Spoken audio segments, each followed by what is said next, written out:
Right. So I might go in between the microphones now because I'm more of a mover, so I'm not used to holding the mic.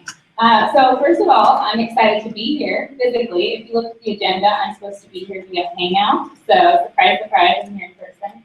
So I'm happy to be here, and I'm excited that you all have come to watch the presentation. So as Ben said, I'm talking about marketing to millennials. So how many of you have not heard of a millennial? Exactly. So I think everybody knows the term, right? Everybody's heard of millennials.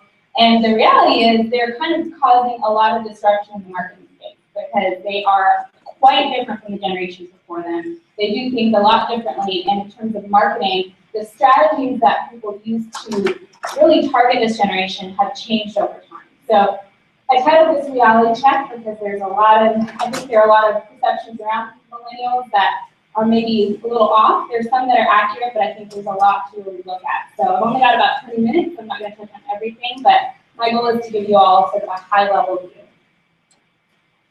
So in this presentation, I'm going to talk about three things. The first one is the stereotypes. So if you have heard of millennials, I'm sure that everything that you have heard is not all positive. There are some negative stereotypes going around about millennials. There's some positive things going on about millennials. So I want to address that full on.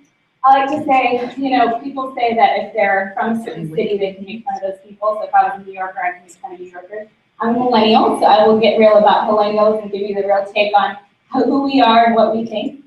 So I want to address those stereotypes, but not just to dwell on them, but I want to challenge them and help you to understand how really getting inside the mind of millennials can help you to market to them. And then the next thing I want to touch on are some marketing mishaps. So I think because there are so many different perspectives on who the millennial is, how they think, there are some brands and businesses that are hitting the mark right on, and there are some that are a little off. So I just want to touch on what some of those things are. And lastly, just end up with some of the reality check of what actually is going on in the mind of millennials and kind of help to give you all a guide on how to really target them. And I also want to preface this with saying that some of you may feel like now your business is not targeted toward millennials. But the reality is, in maybe 10 years, a decade from now, millennials will be your target market if you still are a business. So that is something to really think about. Millennials are the consumers of now and of the future. So I think it's important for all business owners, no matter what your target market is to really understand what's going on in the minds of this generation. So before I start presenting, let me give you a little background about who I am and what my background is in marketing. So I am actually a Walla Walla native. I was born and raised in Walla Walla, and of course spent a lot of time in the Tri-Cities. We didn't really have a real mall, so if you wanted to go anywhere that was exciting, you came to the Tri-Cities. So because I was born and raised in Walla Walla, spent a lot of time in this area. I started out at Whitman College and actually decided to pursue business. So I went to Emory University in Atlanta and got my undergraduate business degree. And then after that, I went into corporate America. I went straight to marketing. I got to work in New York City. I've gotten to work with some awesome brands. But after doing that, I actually decided that my passion was with the small business owner. My mother's actually a small business owner in Walla Walla. I grew up around that. And so I decided to leave the corporate world and start working with small business owners like yourself. And so I did that for about 3 years within the Tri-Cities area. And throughout that experience, I've gotten to work with some amazing small business owners, corporations, of course, startups. And throughout all of that, I've seen that no matter what the target market was, millennials were really disrupting things for some of the business owners in terms of how they were going, they were targeting millennials and just how the internet, social media has really changed things for small business owners. So I thought that this was an important topic to really touch on. And again, whether or not this is your target market right now, I think it's important to understand what this generation is doing for marketing as a whole. So getting right into it. So let's look at millennial stereotypes. So this group is described as a highly communicative and connected generation, probably one of the most connected generations to date. And that's generally positive, right? There's nothing too negative about that. But there are a few other ways that millennials are described. And again, I just want to touch on a couple of these. Let's go back. So the first one, selfish and entitled. Millennials have gotten a reputation for being very self-focused. We just had a presentation talking about selfies. So the selfies that you see are usually from millennials. So they've gotten this reputation for being very self-focused and entitled. I think, especially if you're looking at comparing this generation to previous generations, there is a little bit of a different approach to how millennials, kind of what they value and what their activities are. So they've been called selfish and entitled. They've also been called lazy and non-committal. Where this comes from, I believe, has a lot to do with how millennials are in the workplace as well.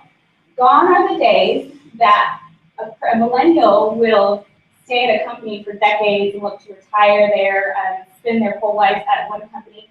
Really, millennials are adventurous. They are jumping around. They are really looking for something exciting. They want to travel. They're stimulated by a lot of different things. Millennials grew up with technology in their hands, which means that they've had access to an abundance of information from the very beginning. And so that leaves them with a desire and a thirst for knowledge. They're constantly wanting to learn new things. But again, for previous generations, this may come across as lazy, non-committal. Again, my point is to lay these out here. We won't necessarily get into a debate about whether or not they're true, but I think it's important to understand what's being said about millennials, because I want to then look at it from a marketing perspective and what that means for you as a small business owner. The last one. All millennials are always looking at their iPhones, and they're on Instagram, they're on Facebook, they're on Twitter, and they never look up from their phone. So yes, there's some merit to that, right? There are a lot of millennials that spend a lot of time on Facebook and Instagram, and they are very connected, going back to this idea that they're one of the most highly communicative and connected generations. They are always wanting to be in the know, and they are very active on social media. So like I said, I think I want to address these stereotypes because I think it's important to understand them. But I want to look at them from a marketing perspective and think about what this means for you as a small business owner, for your brand, for your product. So when we think about millennials and we say they're selfish or entitled, I want to challenge that and say the millennial is an empowered consumer more than ever before, meaning that they will not just take the message that they're being given anymore. Gone are the days that a consumer is going to say, okay, because you market to me and you tell me that your brand is the best or your product is the best, I'm going to believe you. Because now we've got access to Google, we've got access to Yelp, we've got access to information on what we can find about your product or service that you're not necessarily telling us. So I think this is something that millennials have really introduced more than any other generation, because they are really heavily influenced by what they find out about your brand or your service or your product. And also, they're talking to their friends, they're talking to their peers, and millennials are very driven by that. So if I hear about your product or service, I'm going to probably ask a friend first, or I'm going to go on some sort of blog site to see what's really going on and what conversations are really happening around your brand. So again, selfish, entitled, or really just an empowered consumer, in that they do believe that, hey, if I'm going to invest in a product or a service, I have to make sure that it makes sense for me.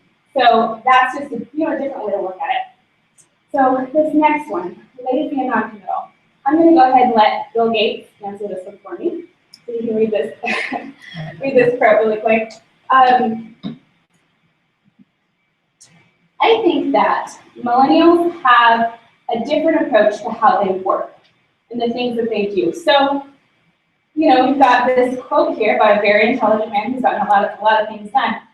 Millennials are not necessarily about putting in hours and hours to get something done. Rather, they do very much value convenience. It's a high priority for millennials. If they have to, even when it comes to your websites, your apps, if I have to click more than 3 times to get to what I want, I'm gone. If it takes me more than 15 seconds to load your web page, you've lost me. There is a lot of value for millennials in convenience, and that's just something that you have to recognize and think about. And the other thing, we talk about non-committal or lazy, well, really, I would challenge that to say, think about the Facebooks. Think about Facebook. Think about all the startups that we're seeing that millennials are creating. That was created by a millennial that said, I want to find a more convenient way to stay connected to my friends. I don't want to, reality is, I can't go, walk over to all my friends' house anymore or write a letter and send it off and hope they'll get it in weeks. Millennials are not afraid. If it isn't convenient, they are creating it. Think about Shark Tank. Who do you see on Shark Tank? A lot of millennials, really. And they're creating things that are creating some sort of solution to something, and it's always around convenience. So again, I'm going to let you decide for yourself. The stereotype is there, but again, I just want to challenge that and help you to think about it from a marketing perspective. So they are on social media, but social media is not just about selfies. Think about the core of what social media is. It's collaboration and connectivity, and millennials value that very highly because social media basically allows a millennial to access anyone they want in the world at any hour, all of the information they want. They can stay connected with their friends from other countries. So I would challenge you to think about it that way when you're talking about what this means for your brand or your service or as a business owner. These are the stereotypes, but I would challenge you to look on the other end of things and think about what this means for a business or someone that's marketing to this generation. So let's get into some of the marketing mishaps. So what I think some marketers get wrong about millennials based on these stereotypes that we talked about. So to attract them, I must be cool, right? So the flashier the better because they're millennials. If I throw in a rap song or a gold chain or whatever it is, if I make it flashy, they're going to come floppy. And wrong. Okay, so don't force it. Millennials also, aside from being tech savvy, they are very perceptive. So a millennial can really tell if a brand is faking it or trying too hard from a mile away. So instead, really take the time to tailor your message to their needs. Millennials love that. So if you, instead of trying to be cool, if that's not your thing, that's not your thing. But you can still listen to what they want. If you tailor your message to what they want and what they need, they will value that and they will come. The next one. Brands should be present on as many social media networks as possible to reach them. So because they're social media addicts, my brand should be on every social media channel and I should be posting all the time. I'm going to go ahead and say that's wrong too. This generation gets bombarded with messages daily, in fact hourly, because they're on social media. So just because you have your messages on all these platforms does not mean that you're going to reach them. In fact, I would challenge that and say that it sends off a sense of inauthenticity, and millennials highly value authentic messaging. So instead of that, I would challenge you to really strategize which platforms make sense for your brand. Think about who the millennials are that you're trying to reach and where they are, what makes the most sense. For some people, Instagram does work, as we've heard. That is something that is very valuable, but if not, maybe Facebook's more of a better strategy. So really think about that and be wise about which channels you choose in your messaging.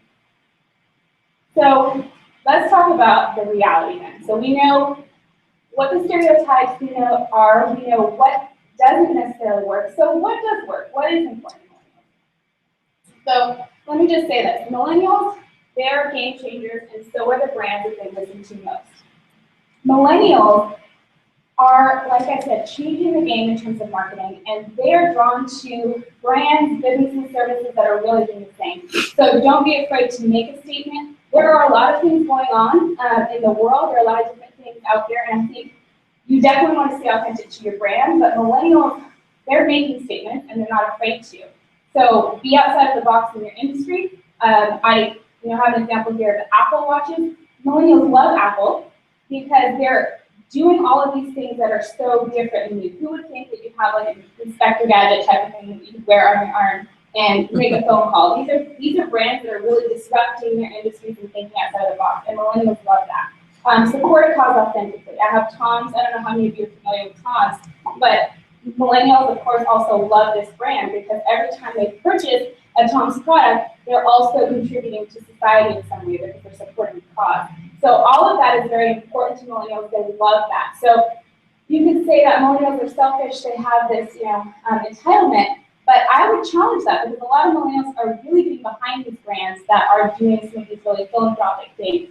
Millennials, again, value convenience though, because what Tom's has done is all I need to do is buy a sheet for myself and I'm helping someone else. But it does matter to me that they are doing something philanthropic that I can get behind. So those are some things that millennials do value. Next, I want to say, yes, they are the selfie generation. So a little recognition doesn't hurt. Millennials love to see their names on things. Actually, I think most people love to see their names on things. So, bringing up a couple of campaigns here, you have the Share Coke campaign. This one really blew it out of the park, right? Why? Because your name is on the bottle. A simple concept, but it shows customization and personalization, and millennials love that. Also, they want to co-create. I have an example of Starbucks. Starbucks listened to their fans and literally created new new flavors based on what they've heard from their market. So millennials want to co-create. They want to create the product with you. They want to feel involved, not just marketed to. So the more that you give them the opportunity to really see themselves in your brand or service, the better. They want to know that you've created something because you listen to them, that you're not just pushing something out that you think that they want, but that they know that you listen to them and that you actually are creating something that's convenient to them in some way. So that's it. Again, I've only got a certain amount of time, but just some of the key takeaways. Millennials are definitely prompting a new way of marketing. So, I mean, any of you that maybe studied marketing years ago or have those concepts in your head, it's changing. Times are changing. Millennials are definitely at the front end of that. They're disrupting what we know as traditional marketing. And so I think it's important to really think about that in what you're doing. And the other thing is they value and convenience trump flash and frequency. So again, value. Show a millennial that what you're giving to them in some way solves some sort of problem for them or really makes sense for them specifically. They really want to feel like, again, they're involved in the process. And customization and recognition are always a plus. Any sort of, that's why you see these selfie campaigns. If you have a brand that says, take a picture of yourself with my product or service or whatever it is and post it on Facebook or Twitter, millennials love that. So they love to see themselves as a brand. They love to see things that are customized for them. And lastly, engage them, but don't forget to listen. So if you're going to do some sort of campaign asking them what they like or what they'd like to see in your brand or service, but you don't actually deliver, millennials are going to pick up on that. So don't just start the conversation, but actually show that you've listened and that you're tailoring your brand or your product based on what you hear from them. So that's basically it. Wanted to just again introduce some of these concepts. Millennials are very complicated to many. They're definitely very, very different from previous generations. But I think no matter what your product is, your service is, no matter what your current target market is, millennials are really going to, in some way, impact how you do business. So I think it's important to really just understand where they're coming from and get a sense of how you can really target them. So that's it. Does anybody have any questions about marketing to millennials or anything that's still sort of confusing about this generation? Go ahead.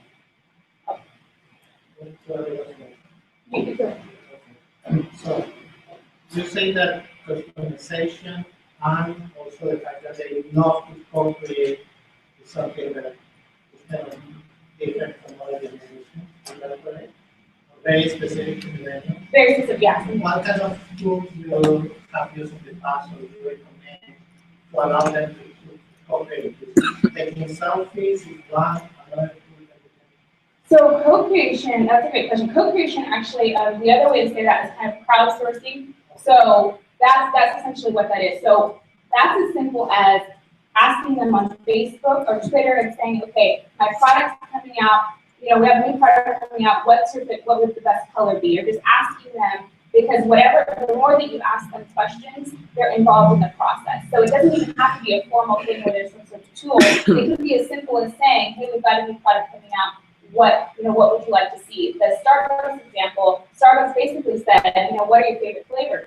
What are some of the things that you want to see? And reality is, even if you don't ask the questions, millennials are talking anyway. So the information is out there. So I believe that I don't think that all the information that Starbucks got on the new flavors was just from them asking, because people are saying it all the time. People are tweeting and saying, I love this caramel macchiato, but I wish they had a s'mores one, or whatever it is. They're having these conversations. So co-creating is actually a lot more simple than you may think, because it's just a matter of asking the question and then getting the feedback and really taking it in and applying it to your brand. Does that answer your question? Yes. This is a simple question. The demographics, age of the millennials, that's how early, I have 16-year-old, it seems to be engaging all the time. Yeah. Making sure I don't forget. So in relationship to the age, how old would you suggest these millennials are? Starbucks seems like the demographics are up to 50. Yeah, no, they do have a wide range. So millennials, technically it's 18 to 34, their current age at this time. That's range. I've also seen studies that say they go down to about 16 as well. So I think the starting age can range. But I think 16 would probably be the cutoff, so definitely you would have a millennial child. So yeah, but 16 to 34, 18 to 34, but it's usually around 34 is the cutoff.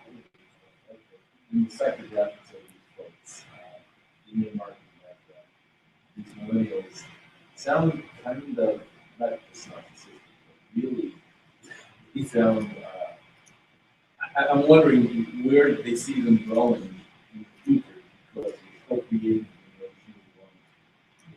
where do they see these folks starting to really settle down? And how are they going to market? Yeah, do you mean like how marketing will continue to evolve? Well, I mean, hitting it on the nose there, co-creation is huge for them, so I think we will continue to see crowdsourcing, crowdfunding, those sorts of things be a lot more prominent than we have before. So instead of now it being sort of a suggestion, I think in the future it will be something to where that's sort of the way it goes. If you look at a simple example, millennials love Chipotle. Chipotle is like a burrito chain. They love it for several different reasons. They usually use local produce and organic. I think it's generally organic. But when you go through the Chipotle line, you can order whatever you want. There really is no, this is a number 1, number 2, number 3. It's saying, okay, I want this, I want that, I want that. So that's a simple example, but it's just, that is, they get it, and they're going to be around for a while, I believe, in terms of millennials, because they understand that customization, it just works for them. So I think we'll start to see more and more brands and products that are doing that. Even on the internet, you see now, you can go online and create a lot of things. You can create a t-shirt design. I saw a website the other day where you can create your own tailor suits and dresses and things like that. Because that's sort of, I believe, so to answer your question, I think that's where we're headed. That brands will just start to get the point that they're doing that. And I think there's a return for the brand as well and the product, because that means I know that I'm creating something that people will buy because they're involved in the process. So I think there's a win-win there. It is a huge shift, right? But I do believe there's a positive return on that.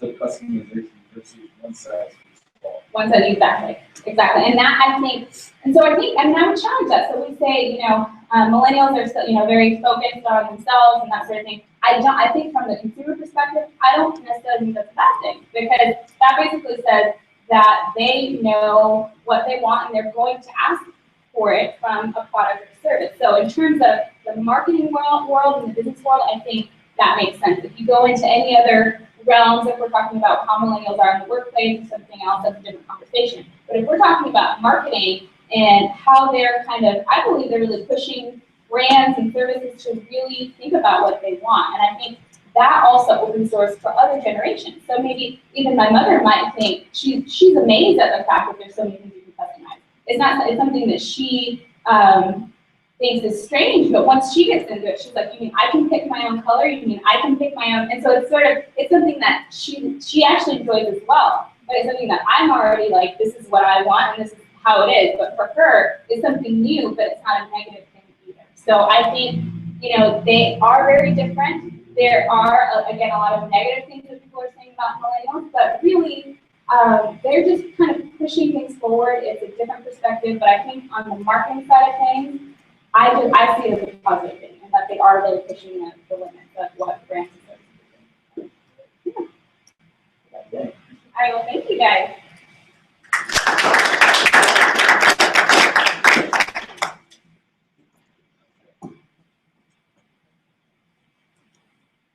$11 minutes.